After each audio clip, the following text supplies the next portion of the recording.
Spotlight is a production of CTNY, the Catholic Television Network of Youngstown. It seeks to spotlight people, places, and events from around the Diocese of Youngstown that promote the new gospel of joy called for by Pope Francis. Your program host is Father James Korda.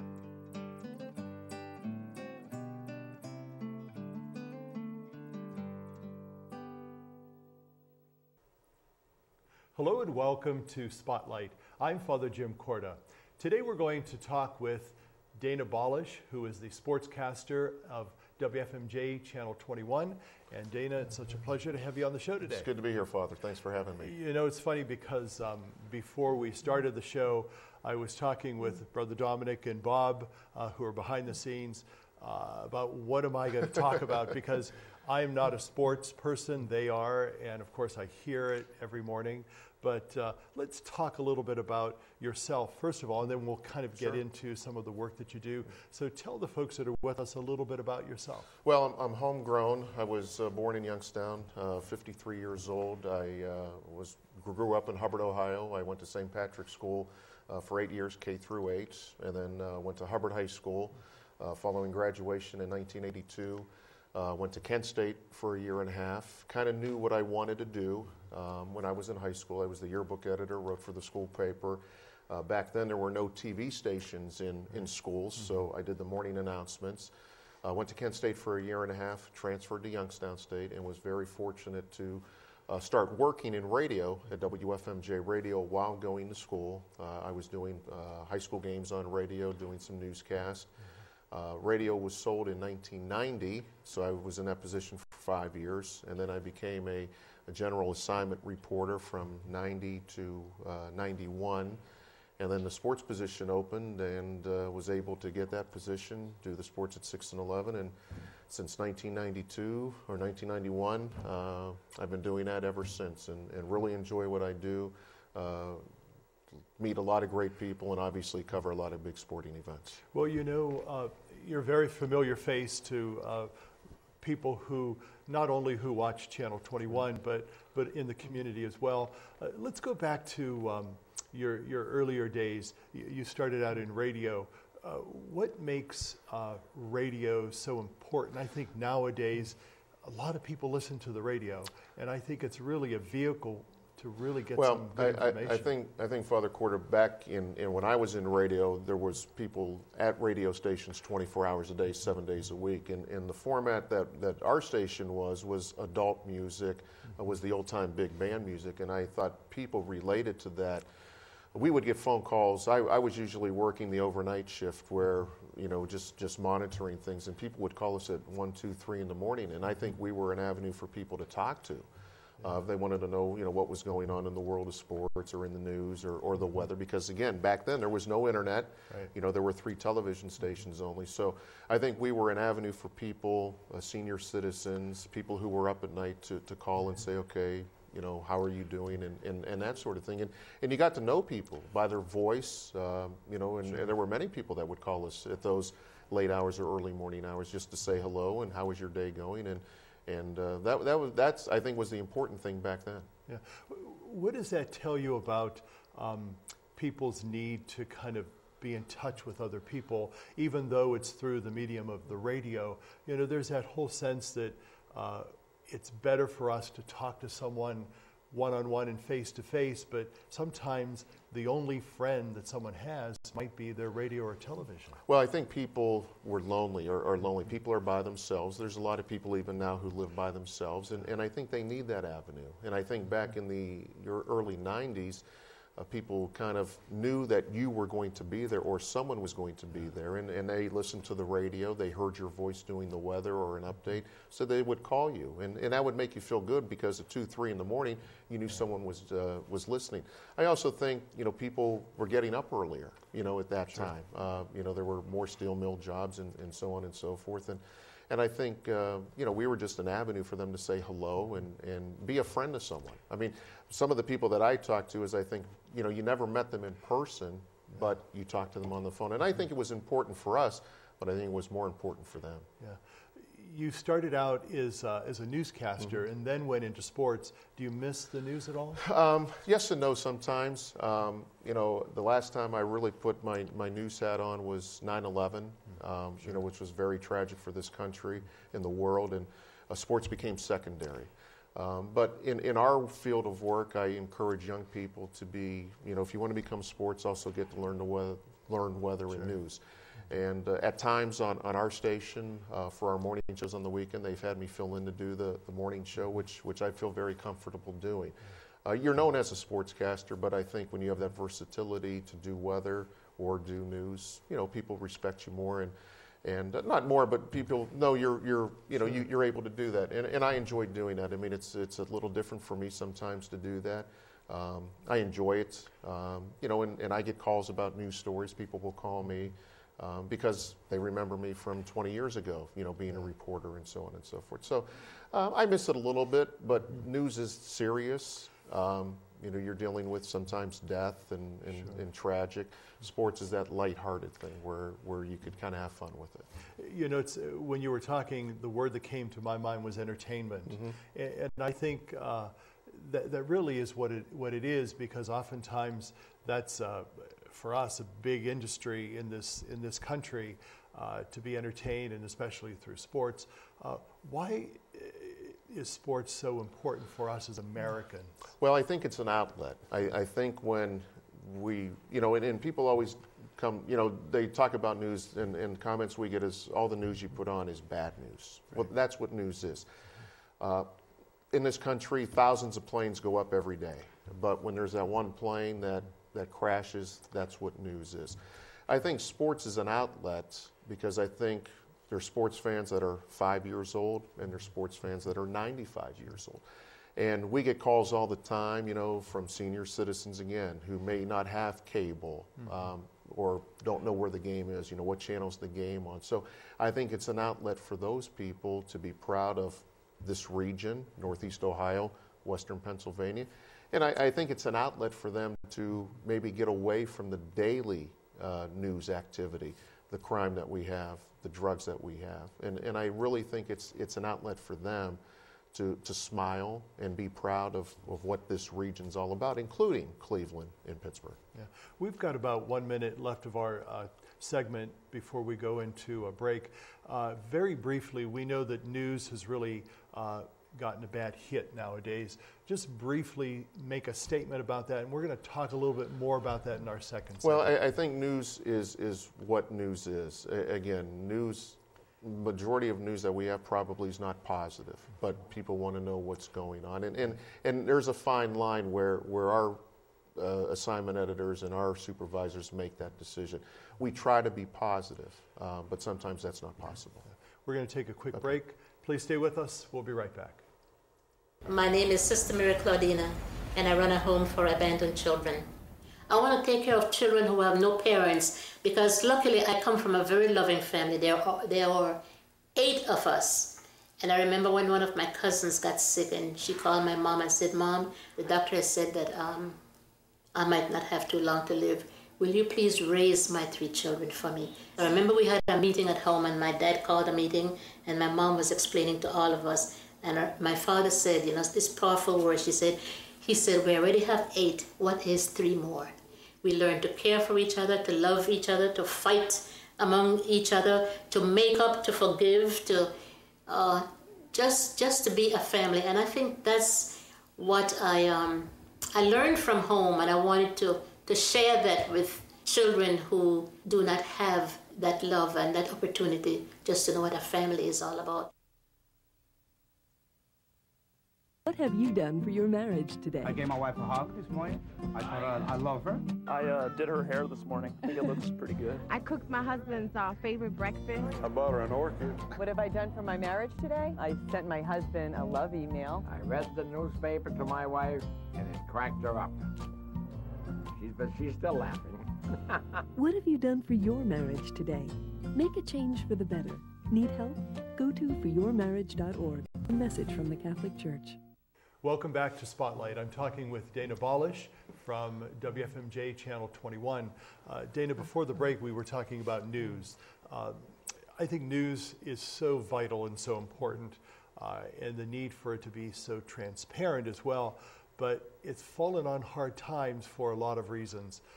What can we do as people who provide news for the folks to do a better job? Well, I think first of all is we want to hear about the good stories. You know, we want to hear about people who are doing good things, and sometimes we don't get those messages. We rely on a lot of viewers with email, with texting. You know, we want people to call us and say, hey, this person's doing this for their neighborhood, or this person's doing this. If you get us the story, then our supervisors make that determination. The crime that we see, you know, those are public records. Celebrities, you know, who do something wrong. That's what news is. Is that the right definition of news? Probably not, but that's what this business is.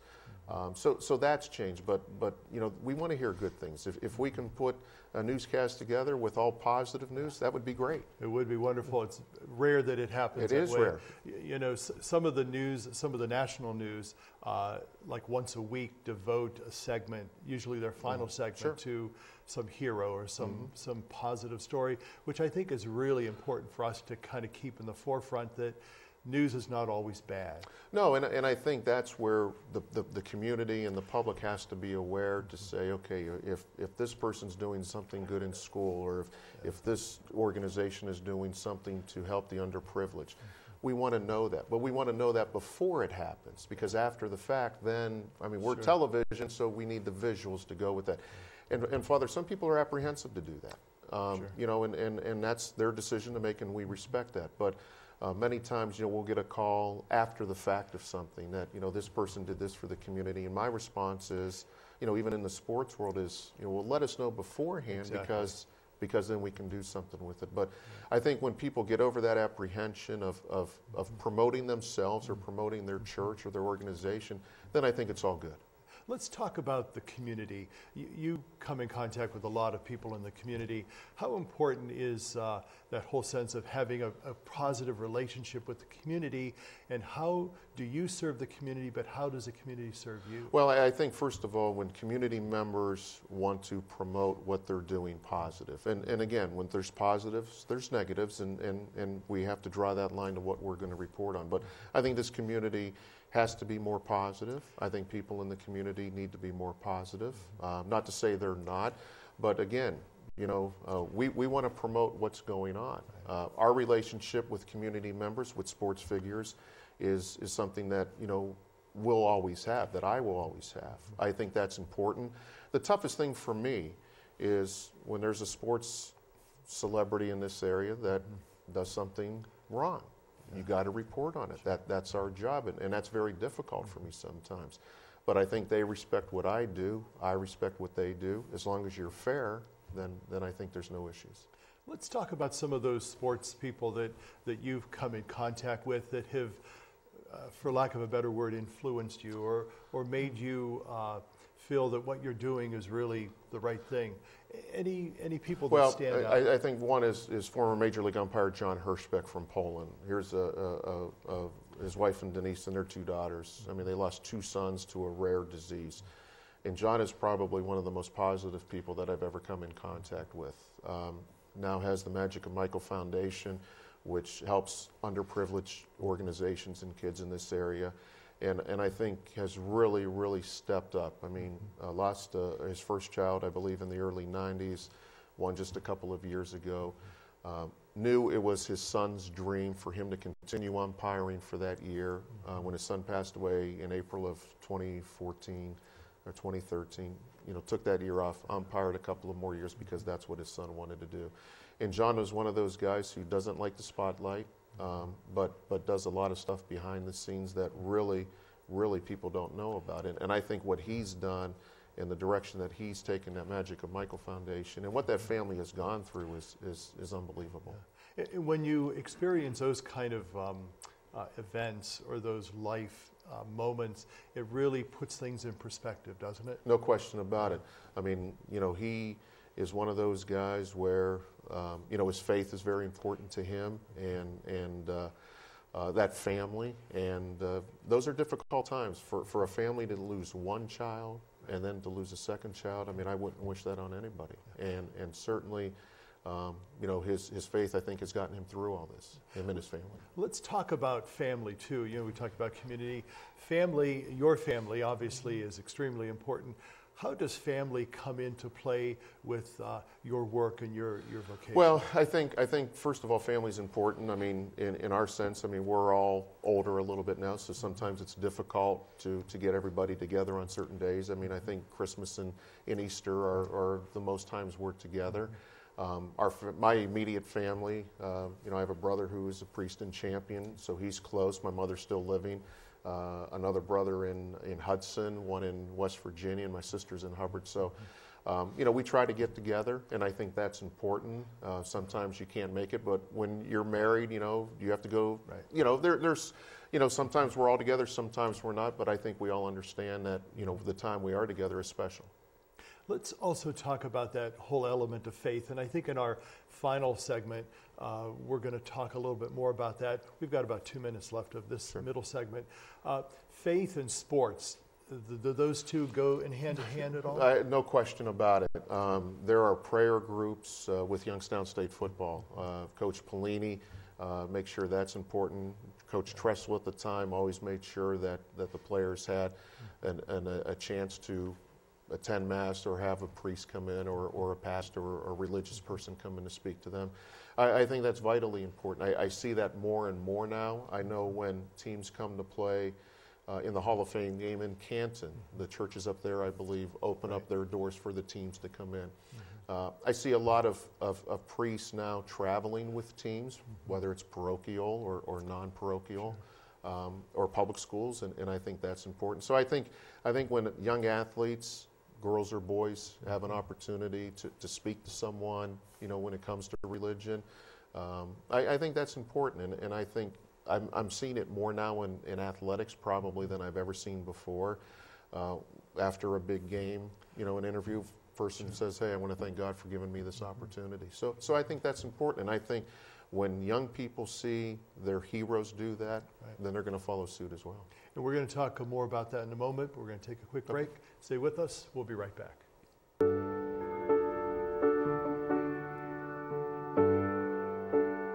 There is a place where a total stranger will give you their blood. There is a place where someone you never knew will save your child from drowning. A place where people from 7 states away will turn up at your door and give you food and shelter after a flood. There's a place where a person who doesn't look like you, talk like you, or dress like you will stretch out their hand and put it across your shoulders and say, "Everything is going to be okay." That place is called America, where we look out for each other, and it's up to us to keep it that way. When you help the American Red Cross, you help America.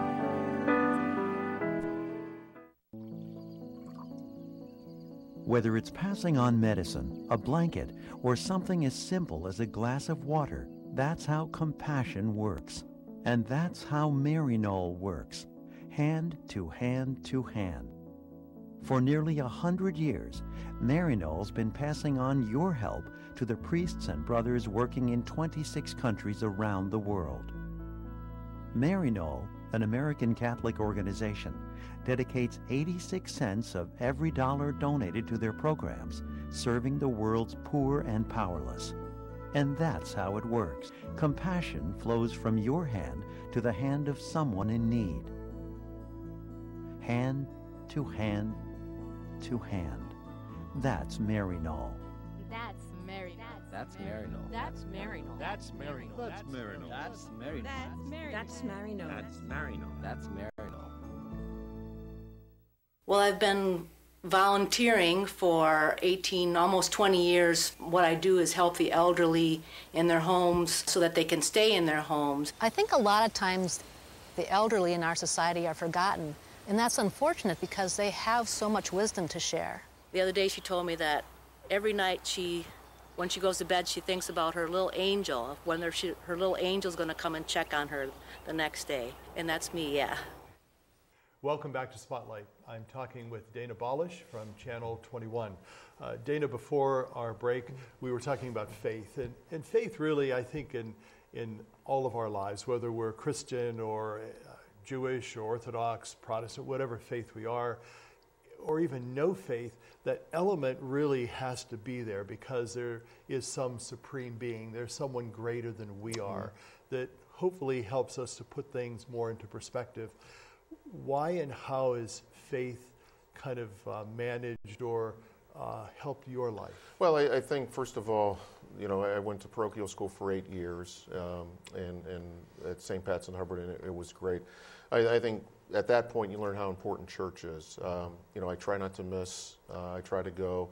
If I can't go to my regular church, then you try to find somewhere else to go. And I just think it's part of everyday life. When I travel, I try to go, find a church, and go. And I've been in churches in, Washington State and in places that I've traveled. And I just think that's important because, God is everywhere. Right. And sometimes, I think when we deal with death, you always kind of figure out why this happened, and I think when you prepare yourself and go to Mass on a weekly basis, I think that helps you prepare for those unfortunate incidents.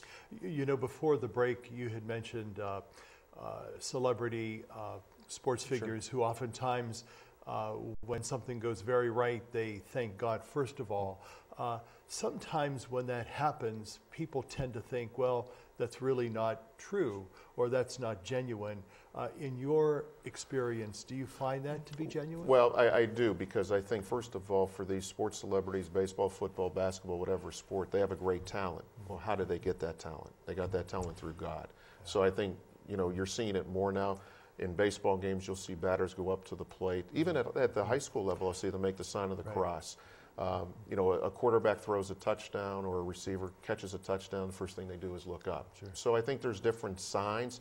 They may not be evident to a lot of people, but I think if people watch sports and are sports fans, they'll see those signs. So I think it's important. I think athletes really take it true to heart. I don't think it's showmanship. I think they truly, truly mean it. It's interesting because when you were talking about that, we know that in the Bible, St. Paul, I believe it's 1 Corinthians 9, talks about a race and an athlete. So there's that whole sense that sports has really been part of human life from probably the beginning, and yet God enters into all aspects of our life. And so that's really important. And the thing, Father, that I just found out a couple of weeks ago is in Major League Baseball, several teams offer church services to the players, to the support staff, to both teams. Progressive Field in Cleveland does that, and I think there's only maybe 3 or 4 ballparks that don't do that.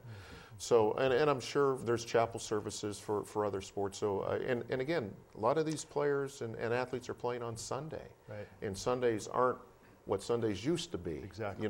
I think Sunday's becoming, with all due respect, a normal day for a lot of people. So I was happy to see that. I think, with what Major League Baseball at least has done, and I'm sure the NFL and any other sport, I think that makes people feel good when they can read that and see that. Speaking of days, let's talk about your normal day. What's kind of part of it? Well, we just see you at certain times during the day. What goes on? Well, I get there early. My philosophy is when you're on time, you're late. So technically, I don't work an 8-hour day. I get there probably 1:32 in the afternoon. But you're working at home because in this day and age with social media and with cell phones, people are calling you with this and this going on and that going on, and for 2.5 minutes for the 6 o'clock news sportscast, I gotta get what's in the what I think is the right stuff and what's beneficial to our viewers. So I get there 2 o'clock, 1:30, kind of go through the day, prepare. I write my own stuff, write my own scripts. I edit my own video. I produce my own show. At 6 o'clock, we go up, hit the air at 6:25, on for 2.5 minutes, and then do the same thing at 11. Usually get home at about midnight, and don't watch all the sports at night. When I get home, kind of, because I'm doing it all day, kind of just take a break from that.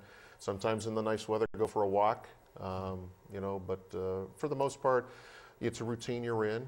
on summer days. It's very, very difficult because when the weather's nice, you're inside, but that's what we do. And you know, you talk about family, how we're involved with families I experienced a very unique situation several years ago. I was somewhere and a elderly lady came to me and she goes, "Your name's in an obituary." I'm like, okay. So I went to look at the paper, and there was an elderly lady from Niles who passed away, and she mentioned me in her obituary as her favorite sportscaster. So when you mention family, we do affect families. Sure, we do. And I have that obituary on my desk. It hasn't left, you know, for several years. So we are part of extended families of people who watch us. What can we do as consumers to be better consumers of news, of sports, of events that are going on around us, because we get so inundated sometimes with the social media? How can we better use that? Well, I think social media could be used a couple of different ways. Again, I'll go back to what I said. If someone is doing something positive, if you don't want to call us, send a message on social media. Social media has changed a lot of what we do in the aspect of, I think people want to know what's going on in the world as it happens. 15 years ago, we weren't able to do that because social media was not part of it. But again, I think being positive, of letting people know what's happening positive in your neighborhood, your church, your community. And I think that's where we can start and then build from there. And how is that community at Channel 21? You've seen it change over the years. You've been part of it for a long time. How do you see it moving in the future? Well, I think, first of all, we're locally owned, which I think is key. Our owners know who we are. They know who works for them and so on and so forth. And I just think that's so key. We're in downtown Youngstown, which downtown is coming back. I think with the university, the diocese, you know, all part of that now, and getting some of the blight out with the university. But our family, our WFMJ family is very, you know, we're there. We try to put the best possible product on the air. We have, you know, and the nice thing about being downtown is the diocese downtown. So on Ash Wednesday, if people can't make it to Mass, you know, a visiting priest will come down, or someone close to distribute ashes to City Hall and into that. So, but I think it's just being positive. I'm going to go back to that, where I think if we get that positive flow going in the community, in the churches, in the political system, then we take that step and then go to the next step of regionally, county-wise, and then certainly I think, you know, the sky's the limit after that. Well, Dana Balash, it's a pleasure to have you on. Please give our friends at Channel 21 our best, and thank you for the wonderful interview and for your faith and for the great work that you do. I appreciate you having me, and continued success to you. Thank you. And thank you for being with us. Have a good day, and God be with you.